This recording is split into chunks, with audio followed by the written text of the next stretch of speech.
Hi, this is Kerry Artak with Wicked Stocks, bringing you your daily Apple report for Tuesday, May 23rd, 2023. Before I jump into the charts, I want to encourage you to please click like if you haven't already and subscribe to the Wicked Stocks YouTube channel, as well as checking out wickedstocks.com itself, where we offer a full assortment of analytical videos, including the daily Triple Q report, the daily SPY report, weekly analysis in the S&P 500, NASDAQ 100, and the long bond ETF, the TLT, as well as 2 individual stock picks every week, 8 a month that you never see on YouTube. All of that for a very reasonable $47 a month. We also offer a 5-day free trial with that. So if you don't like what you see after a few days, you can cancel your subscription at no cost. Let's jump into the charts. Just a reminder that about a month ago, 3 weeks plus anyway, we settled above this long-term channel top that this week is at 170.85, above which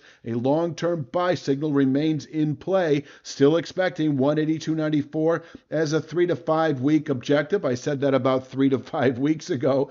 And the 218.86 long-term channel top over the next full year or less, certainly possible by the end of this year, especially if we get up and over 182.94 sooner than later.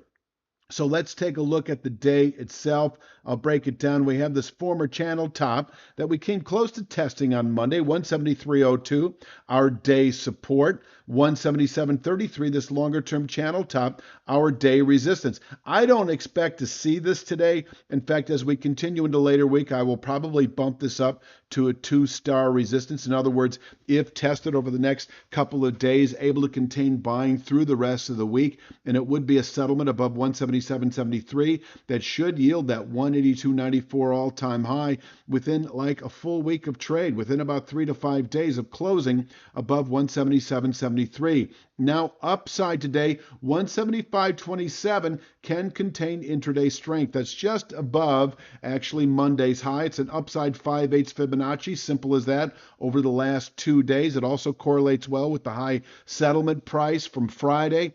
So 175.27, you could consider this strong enough to possibly contain daily buying pressures. In fact, I would call the early day dynamic to be two-sided between 173.02 and 175.27. And if we push or open today above 175.27, the market can run nicely. I don't think 177.73, but each of these minor points is meaningful on the way up. If tested, 177.73 able to contain session strength. You could also call the 173.02 to 177.73 area kind of your 3 to 5 day as well.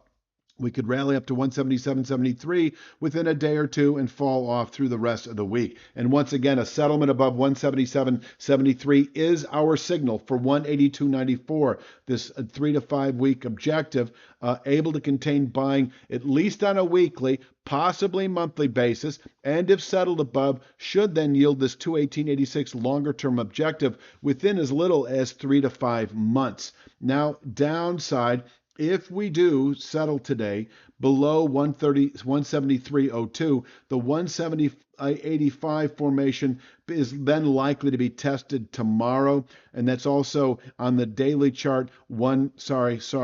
Daily chart 170.61, narrow range, once again able to contain selling not only for the week, not only through June, but even through the rest of the year, and above which a long-term buy signal remains in play. Now, if we close below 170.61, I don't see that as a meaningful sign of weakness. I do once again want to follow the 1% violation of the 170.85 formation at the end of the week. That would be 169.14, 1% below 170.85.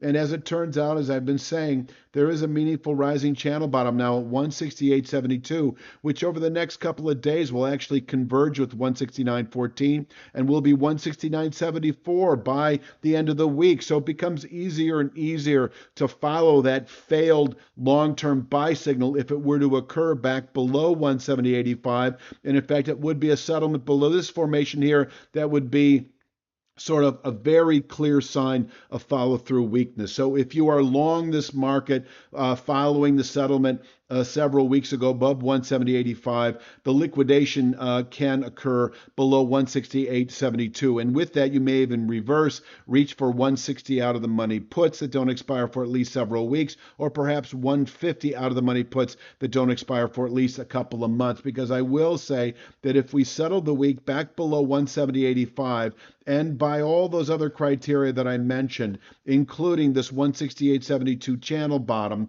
if we close below it, all systems go to the downside. Market reversal in a big way, 159.21 then becoming a 2 to 3 week target, and over the next several months, this 150.14 formation. But we are not there yet. I'm not expecting it. I'm just giving you the what if. Right now, we are above long-term support, and above which, still anticipating 182.94 over the next 3 to 5 weeks. And I'll just finish with the fact that on the way up this week, 177.73 has meaning. This probably even now should be bumped up to a 2-star resistance because we could actually top out here through the rest of the week, and if settled above 182.94 expected within 3 to 5 days. I think that pretty much rounds it out for Tuesday's Apple. Be back tomorrow with Wednesdays. Please click like, subscribe, and check out wickedstocks.com. You have a great evening.